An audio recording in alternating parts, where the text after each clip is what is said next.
Hi, I'm Elizabeth Anderson, here with Alicia Fogden to take stock of this week's headlines. South Australia will have an increased lobby voice at a national level with the news the state's agricultural group, Primary Producers SA, will join in with the federal body, the National Farmers Federation.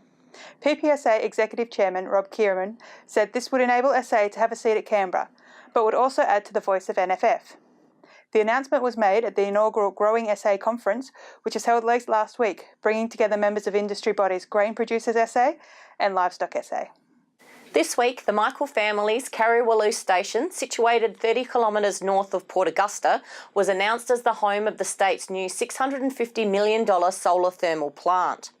Unveiled by the state government on Monday, the plant, called Aurora, will be the biggest of its kind in the world and will supply all of the government's power needs.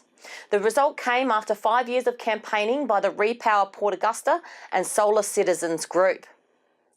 Construction of the 150 megawatt plant will begin in 2018 and will have a 3-kilometre circumference and a 234 metre tower in the centre.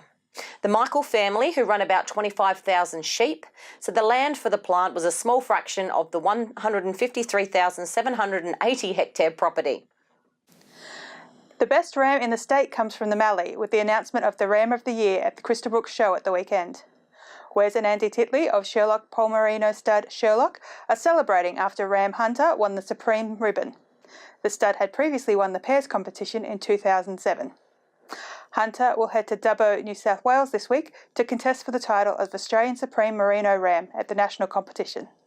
The sucker season has gotten off to a strong start, with lambs making to $166 at Murray Bridge on Monday. The yarding of 4,100 lambs averaged $140. Major buyers included Thomas Foods International, which paid up to $6.18 a kilogram.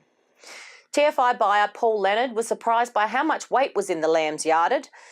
Mount Pleasant also yarded its first pens of sucker lambs on Thursday last week, selling to $97. For more on these stories and all of this week's news, pick up a copy of Stock Journal today.